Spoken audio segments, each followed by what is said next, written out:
করেছি।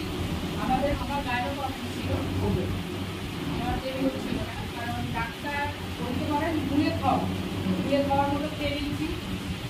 টেস্ট টিউবেও গেছি, টেস্ট টিউবে 5 মাসে মিসক্যারেজ হয়েছে। তারপরে টোটাল আমি ছেড়ে দিয়েছি। ছেড়ে দেওয়ার পরে শিক্ষা প্রতিমানের টেলিনের হাত ধরে পেয়েছি। ওনাদের কথায় উনি বলেছিলেন 6 মাস প্রোডাক্ট ইউজ করতে, সাপ্লিমেন্টে আমি 3 মাস কন্টিনিউ পেয়েছি। তারপরে আমি কত বছর পর ম্যাডাম? কত বছর পরে 17 বছর পরে 17 ইয়ার্স।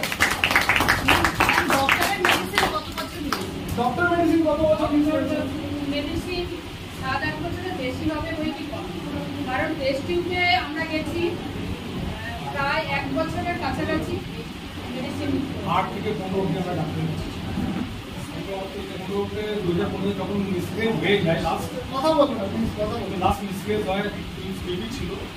তো তারপরে আমি কি বললাম না, সরি, অনেকটা দেখেছি, অনেকটা করলাম, যাদের কি বাচ্চা হয় তাদের কি বেঁচে থাকে না, তারপরে তারপরেও আর একটা কথা বলবো, মানে টুইন্স বেবি মিসক্যারেজ হওয়ার পরেও আমার মানে পুজোর আগে মানে ব্লিডিং হচ্ছে, বন্ধ হচ্ছে না। ডাক্তারের কাছে চলে গেলাম, ডাক্তার বললো যে অতিরিক্ত মানে ইয়েতে করার জন্য, ডক্টরের ট্রিটমেন্টে থাকার জন্য এটা হয়তো ব্লাড মানে ইউরিনের ইয়েতে ইউরিনাসে ক্যান্সার হতে পারে।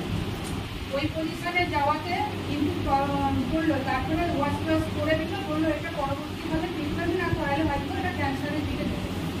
ঠাকুরের উপায় মতো অনগট। তারপরে আমরা বেশ কিছু প্রোডাক্ট খেয়েছি।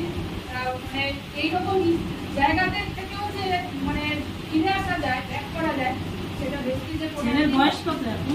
5 বছর প্লাস। ও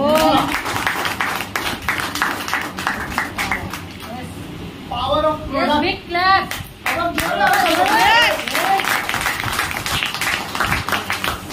রাইট।